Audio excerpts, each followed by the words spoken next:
Howdy, with this video I want to go over the concept of doublespeak, make sure you understand what doublespeak is and the various terms that we're going to be working with in these essays.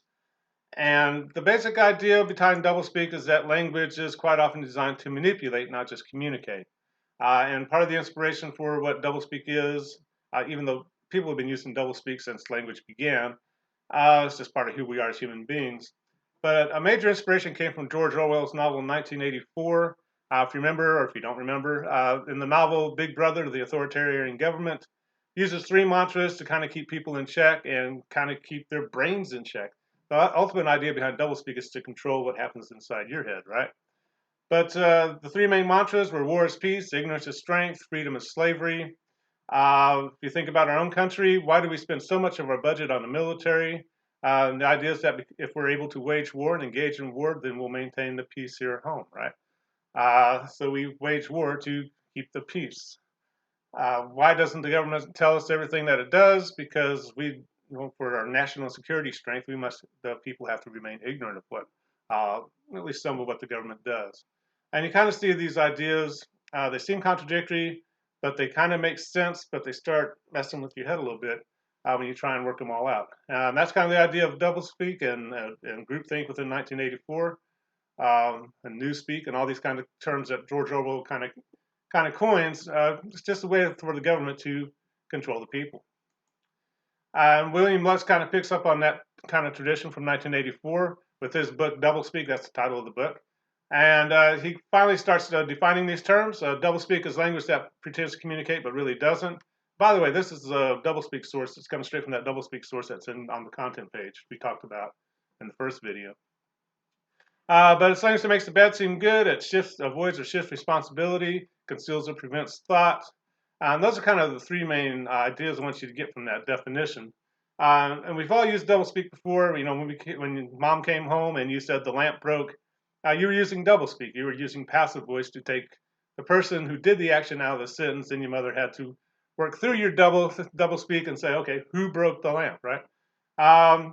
But language can be used as a form of manipulation to obscure unpleasant facts, to avoid or shift responsibility.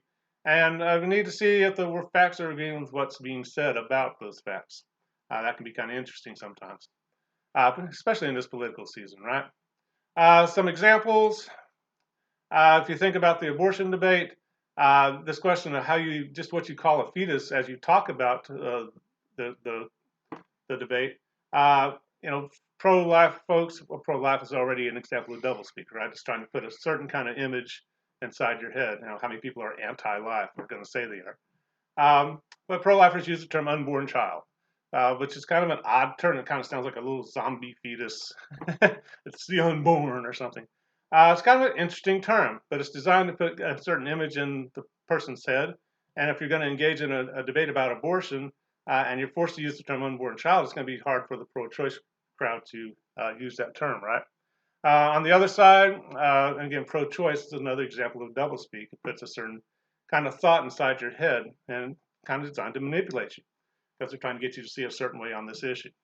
But if you start talking about a fetus as unviable tissue or abortion as a procedure, you start running into different problems there, right? But a good example, you probably even as I'm talking about, you kind of like you're kind of getting a little, tightened up and everything because we all use this doublespeak, and sometimes we're not aware of it's being used against us to manipulate us until somebody points it out. Another quick example, when they started doing these standards of learning tests, going way back in the day, the teachers' unions, particularly in Southwest Virginia, started balking, and this came out of the newspaper. One of the leaders, the union leaders, one of the teachers said, our problem in Southwest Virginia is we're working with a challenged population, and you can't blame teachers for these poor standards of learning scores. And if you think about that term, challenged population, it's a very manipulative, it's not a very nice thing to say if you think about it. But by using that term, it's not the school's fault, it's not the administration's fault, it's not the teacher's fault, it's not the parents' fault, it's not the student's fault, it's the entire population's fault, right? It's a good way to kind of shift the responsibility with a certain use of language that's kind of designed to manipulate people into thinking or maybe not thinking about things in a certain way. So that's one thing we're going to start looking at when you think about doublespeak. You're going to start hearing it everywhere. And it gets kind of interesting, maybe a little scary. We're going to talk about three main types of doublespeak. The first one is going to be euphemism, which is just putting an inoffensive or positive word on an unpleasant reality. We do this all the time. You know, if you go to a funeral, you don't discuss how the person died. You just say, you know, she went to a better place, or Jesus called, or something, whatever you say when you go to a funeral. Uh, that's not really doublespeak. We all kind of know we're just putting a nice word on an unpleasant event to spare someone's feelings, right? But it starts to become doublespeak if you're about to get fired, because nobody ever gets fired anymore, right? You might be asked to participate in an involuntary early retirement program. Your company may, experience some labor force adjustments, some restructuring, some reallocation of human assets. If you're in the education profession, you don't ever get fired. You're just not renewed. Right? There's different ways to, fire people. Generally, corporations do this to make more money, right? They might reallocate human assets overseas or something like that. But nobody ever gets fired. Uh, Also, when we engage in war as a country, when we start talking about what the military does, especially when the military talks about what it doesn't sound good to say, hey, we killed a lot of people and broke a lot of things. It makes us uncomfortable, right? Even though that's kind of what war is. So you start hearing talking in terms of targets being acquired. We service targets. We convert targets. If you're a target, you don't want to be converted. Trust me. We don't bomb people. We might use air support. We don't attack people. We use preemptive strikes because if you just say we attack them, it sounds like you're very overly aggressive. But a preemptive strike sounds a lot nicer. But if you start listening to how people talk about what happens in engagements, I just use doublespeak there, right? It gets to be quite interesting. What happens when the wrong targets are serviced? We start calling that friendly fire, a great euphemism for a very unpleasant event. The other people might experience collateral damage, which means instead of bombing the secret hideout, we bomb the hospital next to it or something. But that might be caused by incontinent ordnance. In other words, it's the bomb's fault. It landed in the wrong place, right? So especially when you start putting all these euphemisms together, sometimes it can be kind of hard to understand what just happened. Experiencing friendly fire due to incontinent ordnance, it's like, wait a minute, you killed your own guys. Wait, well, what's going on? What happened there? But especially when things go wrong, you're going to start hearing this doublespeak creeping in to the language. We also, again, this is something we all do at times. If a soldier is sacrificed by the government, we're taught to say, he or she gave their life for their country, which makes it sound like the soldier's fault that he was assigned a mission that put him or her in harm's way. The soldier may not have much of a choice there, right? You're supposed to follow orders. That's the whole point of the military in some aspects. But how do we account for that? He made the ultimate sacrifice is one we also hear quite a bit. But it puts the burden of the death upon the soldier's choice, which may not have actually been the case. Kind of interesting use of doublespeak, right? And we're kind of the good guys for the most part. Our military is far more open than those of other countries. If you're in another country and you start being sent into a purification program or sent off to a re-education camp, or you're about to be resettled, something bad's about to happen to you, but they're putting a euphemism on it, so it doesn't seem quite so bad. So sometimes euphemisms can seem kind of silly. Sometimes they can be kind of like, well, we can kind of see through that. At other times, you're kind of like, hey, what's actually happening there? And in terms of topics, I've had a couple good ones. I had a good one on the Pat Tillman. He was an Arizona Cardinal football player who joined the military right after 9/11. And he was killed in, I believe, Afghanistan, and they kind of made him a hero, but then it turned out that he'd been a victim of friendly fire, and the government tried to cover it up, and all this doublespeak started creeping in about explaining why they lied about it and what had actually happened, and it was a very good essay. It's a depressing essay. I mean, if we're going to send our best people in harm's way, we should account for their what happens to them, but. Also had a good one from the VA.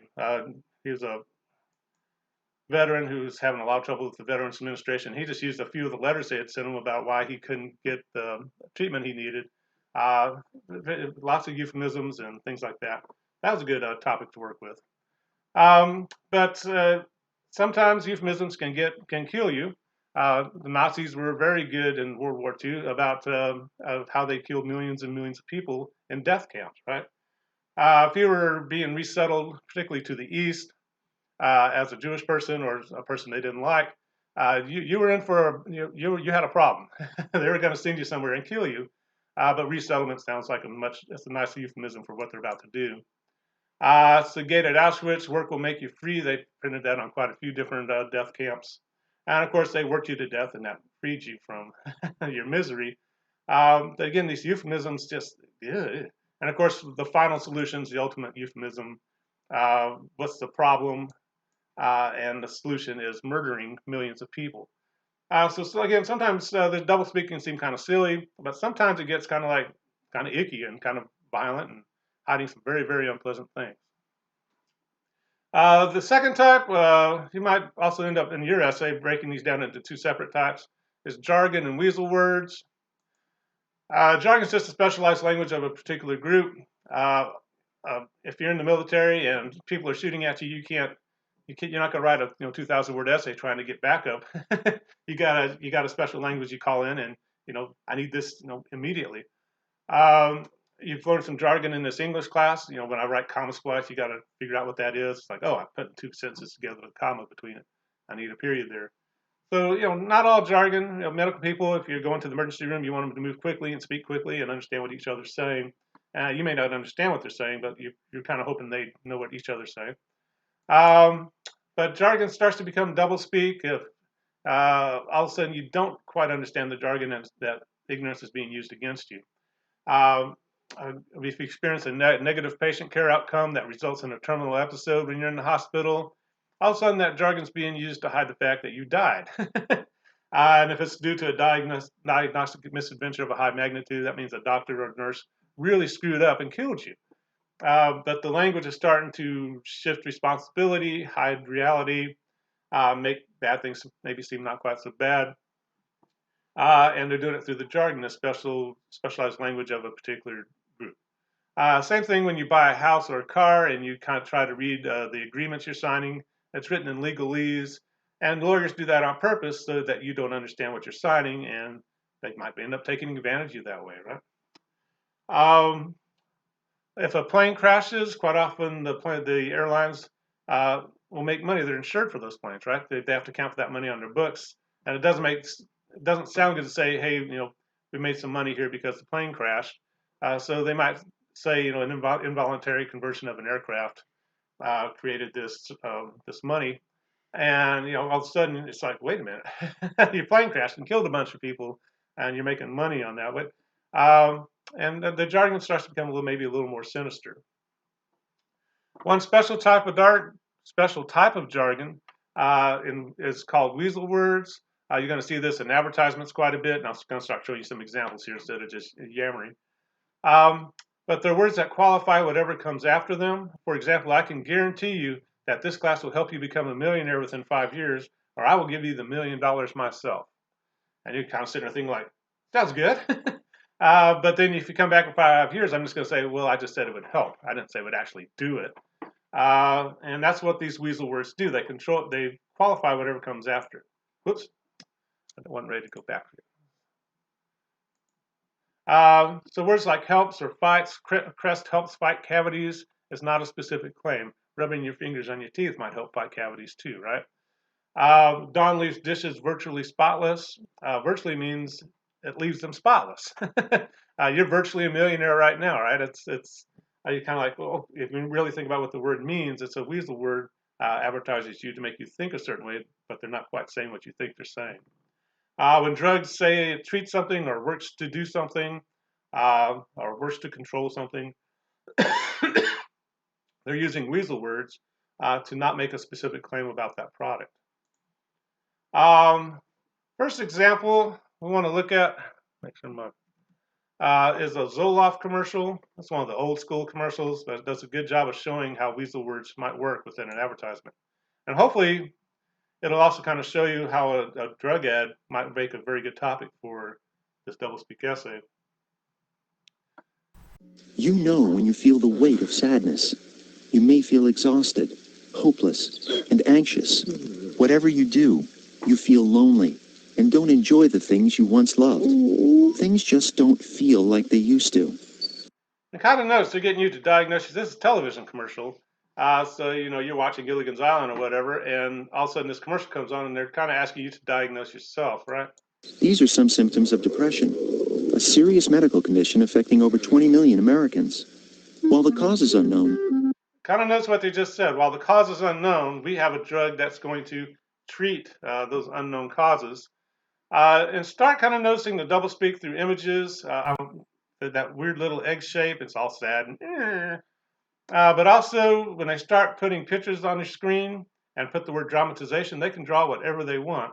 If you've ever taken an anatomy class, this is not what nerve cells look like. And they're just telling you why they think their drug might work about something they don't know the cause of. And you're going to start hearing these weasel words creeping in. depression may be related to an imbalance of natural May be related, may or may not be related, right? May is a weasel word they're using. chemicals between nerve cells in the brain. Prescription Zoloft works to correct this imbalance. Again, works to correct. Those are weasel words. It doesn't say it's going to fix it. It works to correct. It might help, it might not. And that's kind of how weasel words work. You're going to see this in almost any drug ad on television for sure. And if you go to the website, you're going to see the same kind of language, which makes these excellent topics for the doublespeak essay. Finding an ad on TV, then going to the website and seeing how euphemism and jargon and weasel words start working in these advertisements. You just shouldn't have to feel this way anymore. Only your doctor can diagnose depression. Zoloft is not for everyone. People taking MAOIs or Pimozide shouldn't take Zoloft. Side effects may include dry mouth, insomnia, sexual side effects, diarrhea, nausea, and sleepiness. Zoloft is not habit-forming. Talk to your doctor about Zoloft, the #1 prescribed brand of its kind. Zoloft. When you know more about what's wrong, you can help make it right. I didn't say the whole commercial. It's using images in certain ways, but it's using language in very precise ways to not make any specific claims about the drug. And one thing to keep in mind with all this, it doesn't mean Zoloft's some evil drug that nobody should ever take. It might help quite a few people. But within the commercials where they try and get you to talk to your doctor about it, they can't make specific claims because that's just the nature of the drug and the problem they're trying to address. A very interesting kind of ad that makes no claim throughout the entire ad. But of course, it's spending millions and millions of dollars to create these advertisements and put them on your television. Same thing with websites. The internet's a little slow. This Vyvanse is a drug for ADHD. And if this is another excellent possible source for a doublespeak essay, where you can look at the various images. What do all these little dots indicate? How are they using colors? What's this green and purple? What kind of effect is that supposed to have on you when you come to this website? But you also start noticing the weasel words for the treatment of. It's not the elimination of. It's just it's a weasel word that makes sure they're not making a specific claim. Then you start looking at these various images. If it's for the children, they're gonna start showing homework. And notice the fine print. This is a patient portrayal. These are actors and models they got to represent their product. And with kids, homework's always a battle with ADHD kids, and they're going to start showing. Nope, there's Emma, a patient portrayal, getting her homework done, like a good little person. And you can just kind of go through the ad. When the images are great to work through, you can go through the wording and see the weasel words, the euphemism, and things like that. You can also go to the medication guides and get into some of the jargon.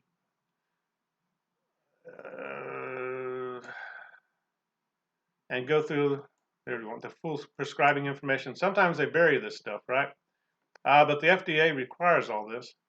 And some of this stuff, when you start getting into the side effects and how often they occur, and notice they're not side effects, they're adverse reactions. That kind of makes it sound like the drug's fine, but you had a bad reaction to it, so the problem is you, right?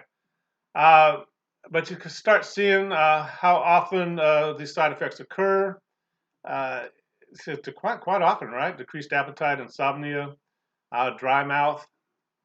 One in 4 patients. That's pretty high odds that you're going to end up with particular problems.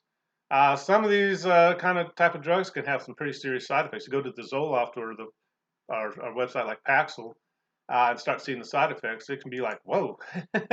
But quite often doctors won't tell you that when they prescribe it, or they kind of gloss over it. But these weasel words, they're everywhere. In education, we like to enhance our courses. What's that mean? If you go to a sale and it says up to 75% off, and you get there and nothing's 75% off, you said, well, up to, that means 0 to 75, right? All kinds of interesting things go on. So hopefully you're starting to wrap your head around these doublespeak ideas and kind of seeing where you might be going with a possible topic. The last type of doublespeak is inflated language, gobbledygook, bureaucratese. This is just generally piling on language, just inflating it, or it might be a mix of inflated language and jargon and euphemisms. These aren't always used independently, right? They put a bunch in there and really can be very confusing sometimes. If you've ever had to agree to a software user agreement, do you actually read those? Starts off kind of nice. Thank you for choosing Microsoft. Then you got to kind of read through all this mess that's written by lawyers for lawyers. They don't want you to read that. They want you to get to the end of the agreement and just hit accept so you can play your video game or whatever. And that's kind of how inflated language gobbledygook bureaucracies kind of works. They just keep piling on the language until you just kind of give up. Sometimes when you listen to court hearings on TV, if you ever do that, particularly in front of Congress, you can start getting this just some of it just go on forever, and you can just see the poor senators or congressmen just falling asleep because they're not saying anything and they're just going on and on by not saying anything. Vision statements, mission statements quite often have this inflated language. Northeast states shall be a premier learning-centered institution whose students and graduates are among the best prepared individuals to meet current and emerging needs. What exactly is a premier institution as opposed to average or above average, or how do you measure that? Is that even measurable? What's it mean to be among the best prepared individuals? It's weird. It's a weird preposition there. You could be among the best prepared individuals serving them cocktails, right? And it's just kind of a weird, what's learning centered mean as opposed to something else. So kind of this jargon's creeping in. It's kind of inflated language. And what the statement actually means may be a little fuzzy. And it gets kind of interesting. That notice for students is something you're going to do for one of the journal entries. I'm not clicking. Hold on. There we go. And hopefully you've experienced this before. If you've ever bought a car or a house, all this language and you're just reading it kind of like, and you're just kind of eyes are glazing over. And that's by design. That's no accident. And quite often you don't even know what you're signing sometimes, right? But the 3 types of euphemism, jargon, weasel words, they kind of go together. And one final example, a while back, General Motors had some trouble with their ignition switches. Apparently, if you had too much stuff on your keychain, it might turn if way too much, it would turn the key over and stop your car. And if you're going 80 miles an hour down the interstate and everything locks up on you, you got a problem, right? Which kind of happened to a few people. Probably contact. But when things like this happen, no, don't do that. Companies have to account for that, and that's what that example was trying to get you to. That's not working, but we'll go ahead and close the program, I guess. But that's kind of the idea behind doublespeak. They put all the stuff in different forms and just kind of throw it at you, and you're just kind of like, wow. And it's really not designed to communicate, but to manipulate. Let me see if I can get to that, John Oliver.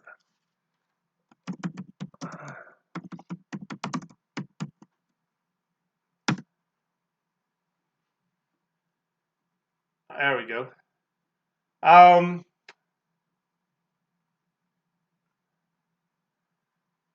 they came up with an ad for this this recall thing, and let's see what the ad does.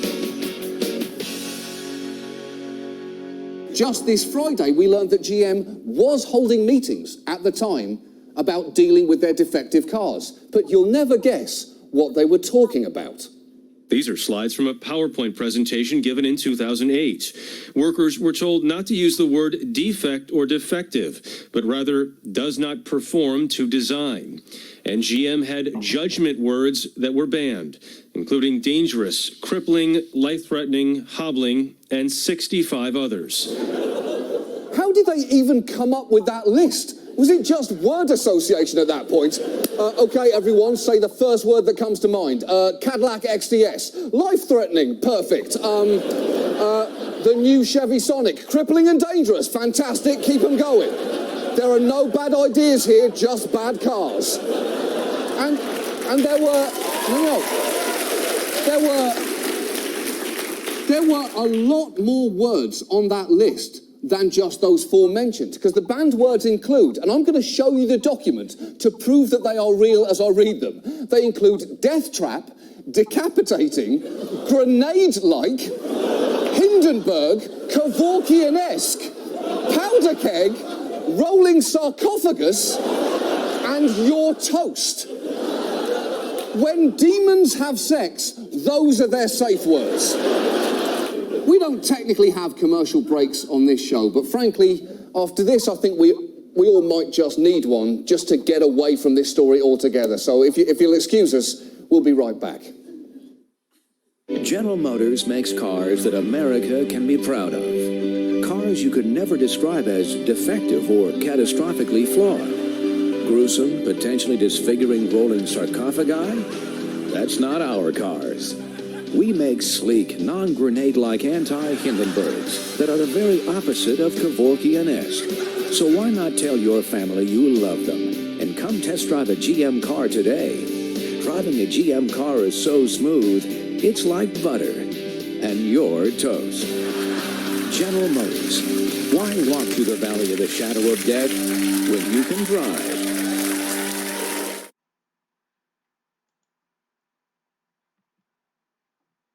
That's John Aller having a little fun with it. But hopefully you're starting to get an idea of what doublespeak is, how it's used against you, and what kind of topics you might want to get into. If you're not a particularly political person, you probably don't want to do a political speech. You might want to work more with an advertisement.